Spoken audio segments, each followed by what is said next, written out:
Eurozone, that 500 billion euro deal, big shock to the market. Well, they were hoping for a shock and awe, or the EU to go nuclear with something. You know, this is what the blogger types write about.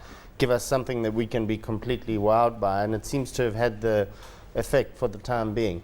Yeah, I think whilst these countries come together in order to bring big austerity measures to their populations and government employees, pension fund, you know, people who are on the inside of the social networks, of which most of the people are in those zones. I think, you know, it's quite difficult for us to understand down here why the broader public just won't accept it. You know, you see those riots in Greece towards the end of last week, which turned deadly. You know, people burning down banks and blaming banks, and meanwhile it was the poor tax collection system that exists in many of these Mediterranean countries actually that you know, hasn't been managed well. And in fact, I think, you know, and I didn't see much political leadership. I don't know about you, but if Nicolas Sarkozy was in China last week and Angela Merkel was in Moscow over the weekend, you know, that didn't fill me with a great deal of you know, but probably what I was looking for is political leadership from those two. And then the EU conference at the end of last week was a bit like a damn squib, where they said, no, well, our hands are tied, so there's very little we can do. So I think the kind of stumbling and bumbling around by the authorities kind of led us to the situation where the euro was sold off really hard. And in fact, that impacted global markets. There was a complete lack of confidence, probably because there was a lack of guidance from anyone. There was no one really leading it. And maybe that's something the EU can look at next time around there's a crisis. Because remember, the euro is only 11 years old, so you wouldn't expect a crisis. The Fed only had to deal with a crisis after having been formed, I think it was something like 18 or 19 years.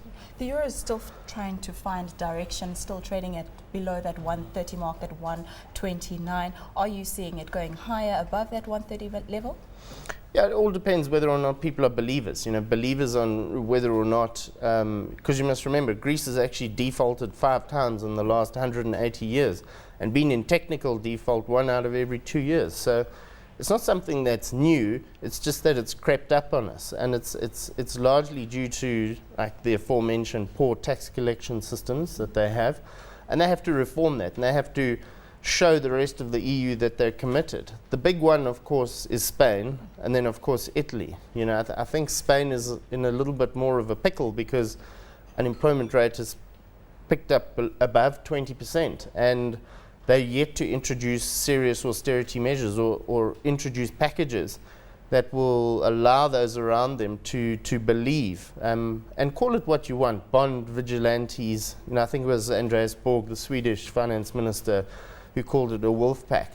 You know, they're not the ones who designed the bloated beast. So, you know, the wolf pack are just the people who are looking to be opportunistic at the last few moments. But who would want to hold a bond when there's, you know, perhaps a default coming down the line? But we finally got something for Greece now, that 5.5 billion euro loan available immediately. Yeah, well, the thing is, they've got a payment coming up. I think it's next week. So they're going to need even a little bit more than that, because my understanding was it was somewhere in the region of 8 billion euros. So it might short-term help, and they might have to borrow the other 3 or 3 and a bit from somewhere else. Okay, and if we look over to Britain, hung parliament in that area, where to from here? Although it seems that you know, Cameron made good progress with Clegg over the weekend. So it seems to me the Conservatives and the Liberal Democrats are going to form some sort of government, and maybe they wouldn't agree on certain parts, but I think they're agreed on reforming the electoral system, which wouldn't lead them to this point in the future, because I'm not too sure how the voting works there, but it seems like it's some sort of system where you first over the line and you you win the seat.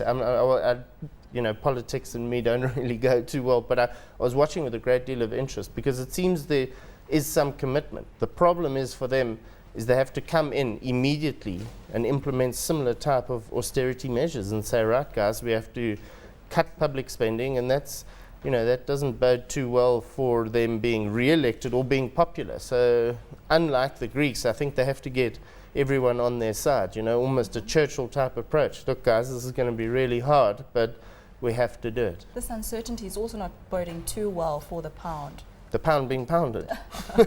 Yeah, the pound is, perhaps in the short term, because again there was no clarity. But I think over the weekend, and perhaps we'll see clarity either today or tomorrow. Otherwise, it might be back to the drawing board. If those two parties can't agree, then maybe we'll even see more weakness in the pound.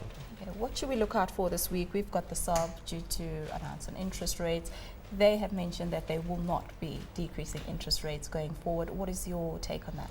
Yeah, that's interesting because, obviously we still see retail sales soft, and we haven't quite emerged from the economic downturn as quickly as the rest of the world. Now, I probably ascribe that due to us having cut rates a lot later than the rest of the world, because seemingly everything was still fine here. And when Tito Mboweni was at the head of the Reserve Bank, he was kind of almost indicating there'd been some sort of decoupling process. But I think that was in large part due to same sort of thing happening in China, yet their monetary authorities reacted very quickly, perhaps because they've got better control over the system and perhaps a broader mandate. So I think South Africans, on balance, are still struggling. So you might still see weak credit extension, and you might still see weak retail sales. And maybe they'll bend SARB's arm eventually for another 50 basis points cut. Although they want to be cautious at this point and maybe just stay pat, and maybe we'll